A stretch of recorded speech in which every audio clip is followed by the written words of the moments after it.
times. Good times, you know? This is what I live for.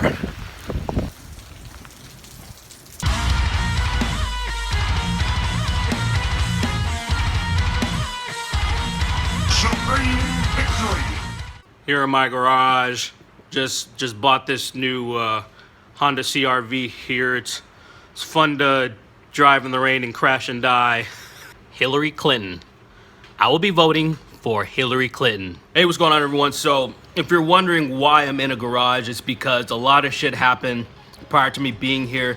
Basically, as most of you know, I just came from Greece. You know, I was living there for a few months. Now I'm back in California, and the place that I'm staying, the power shut off. You know, there's a lot of rain coming. You know, there's been fucking droughts for years in California, and all of a sudden it's been storming for the last couple weeks, and so the power went out. And I was doing sound checks, and I was just like, dude, fuck this. I was ready to record. I'm not letting this beat me. So I came over to my friend's house, and here I am. Now, I know everybody's covered this already, but I've been following it closely even since I was traveling. And yeah, definitely I want to talk about PewDiePie and the whole situation with the Wall Street Journal. So for the very small few people that don't know about this, probably like 2% of my fucking viewers, but yeah, PewDiePie, you know, the biggest YouTuber on the platform. He has over 53 million subscribers and counting. He basically had a hit piece done by the Wall Street Journal where they just took a bunch of things out of context to make him look like an anti-Semite. Basically what he did was he just went to this one website called Fiverr where they'll do anything for a $5. That's why it's called Fiverr. And then he just paid, you know, these dudes to put, you know, kill all Jews. And then he also paid this guy that looks like Jesus to say that Hitler did nothing wrong. You know, just silly, edgy jokes and just to show you. It was just like a social commentary. And of course, you know, so three of these idiots just wrote this fucking piece just to slander him, make him look like he's some kind of fucking Nazi. And then it just caused him for Disney and Maker Studios to sever ties with him. It caused him to lose his YouTube Red thing that he had. I think it was on season 2, and basically there was a lot of fallout. There's a lot of bullshit that happened, you know, from all this fucking mess. So there's two major themes that I see coming from this. It's kind of like the death of comedy and the death, you know, the already dying but now just dead journalistic integrity. We've already talked about comedy before, like say the offensive comedy and where's the line supposed to be drawn, and basically what it came down to was it's either all okay or none of it's okay. That's basically what it is. You know, they're just fucking jokes, so you can't have these just levels and thresholds of jokes and stuff. Be like, this is where it starts and this is where it ends and shit like that. It's just, it's either all good or it's not. You know, this came up a long time ago when we were talking about rape jokes. There was a lot of people that were saying that rape jokes aren't okay, but a lot of people were saying that of course they're okay. You may not like them, but that's not your style of comedy. And basically that's what's going on with these. You know, if these jokes are anti-Semitic, they're just fucking jokes. Like obviously Felix PewDiePie, that's his real name, Felix, he wasn't being serious. He's not a fucking Nazi, he's not a fascist.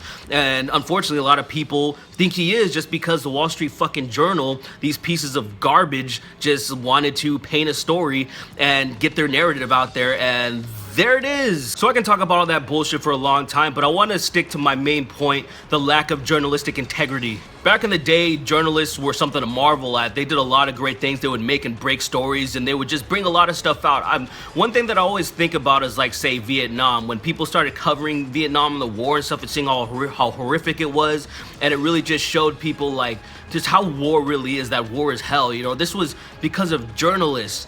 And then you have stuff fast forward into nowadays, like the Wall Street Journal, New York Times, and people like these online publications that are just fucking everything up. They're just all for the clicks and views nowadays. They don't give a shit about anything anymore other than just some fucking money. And this is nothing new. Even before the age of the internet, a lot of journalists were practicing fucked up shit like this.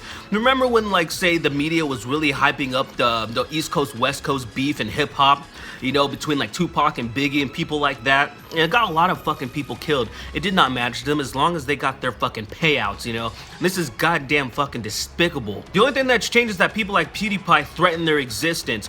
You have someone that's a self-made millionaire that's just on a platform like YouTube and that has so many people that'll just listen to him, and you have this type of outlet that are just fucking dying, so they gotta do whatever they can to stay relevant. Therefore, here comes this fucking piece of shit hit piece, and they think they've done a good job, but you know, this is gonna come crashing down on them sooner or later. What was the Wall Street Journal's end game? Well, obviously they wanted to gain relevancy and prove to people that, hey, we can still put out some shit and stay relevant and be in the limelight and stuff, but what did they think the aftermath was gonna be? It's not like they were trying to prove that PewDiePie is really a fucking Nazi or something like that, because obviously they know, they watched a lot of his content, they watched videos to just pull all of these things. They're not retarded, they fucking took things out of context and then they try to make him look like some Nazi or anti-Semitic or a fucking fascist or whatever the fuck you want to say. So this is what they were doing, and I'm like, well, what did they think was gonna happen after just a few people did some type of fucking investigations? It wasn't like nobody wasn't gonna fucking say anything. Clearly there's some people that didn't really look into it. You have people like J.K. Rowling tweeting out he's a fucking Nazi. You have other publications, other outlets were saying the same fucking thing. You have fucking people like Review Tech USA that was just looking at the piece and not just going to look for themselves and see that clearly PewDiePie isn't a fucking Nazi. I mean, how the fuck would he be on this platform for this goddamn long without people being able to figure that shit out if that were the case? You know, and I'm not saying that all Nazis just be taken down on the fucking platforms. There's plenty of racist motherfuckers on this platform. As I'm speaking right now, there are black supremacists, white supremacists, and that brings me to my next point. There's definitely a death in comedy going on. The lack of journalistic integrity. Obviously, there were things like Gamergate and already happened, but one thing that you're really seeing happen is just, you know, unfortunately, white people are being targeted. And PewDiePie has said something like this, that maybe that he's the top dog, and maybe they don't want him to be the top dog anymore, especially because of nowadays, just being a cis white male is like the fucking worst thing you can be. It's like you're automatically racist and stuff like that. And basically, people are going to be treated unfairly. Say, if I were to put out something racist and be a Nazi, I mean, would I get the same type of scrutiny even if I was on top?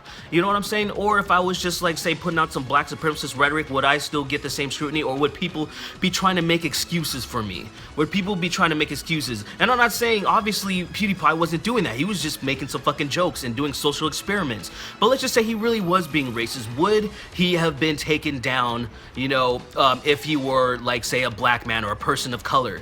And the answer to me, in my opinion, is that no. Like, it's I think, say, people like me get a fucking pass because there's this whole white guilt going on, and I think it's really fucking unfortunate. I mean, look at the current trends, what's been happening. JonTron goes on a stream with fucking Sargon, then all of a sudden he's being called a Nazi. Fucking iDub says the word nigger a few times, and all of a sudden he's a Nazi too. PewDiePie's a Nazi. Who fucking everybody's a Nazi, you know, everybody's a Nazi, you know, fucking you just start fucking throwing out this word and just making it meaningless, you know. Meanwhile, while we're destroying comedy and we're also destroying the fucking English language, because words just don't mean fucking anything anymore. You know, Nazi used to be the most boogie, scariest, spooky things in the world, and now it's just like, well, you do something, therefore you are Nazi. You make jokes, you know, whether they're tasteless or not, you're a Nazi. You fucking woo. Anyways, I know this was kind of all over the place and stuff, but that's what's really been going on, you know, just a lot of things have been bouncing around in my head. And the last thing I want to say is that, you know, to PewDiePie, to Felix, I wish you well, man. It sucks what's happened, but I know you're gonna be just fine, clearly. And your content's improving a hell of a lot more, man, so congratulations for that. Congratulations on all the views and success that you've had. And, you know, I stand with you 110 trillion bajillion %. So you guys have a wonderful day, and I will see you later.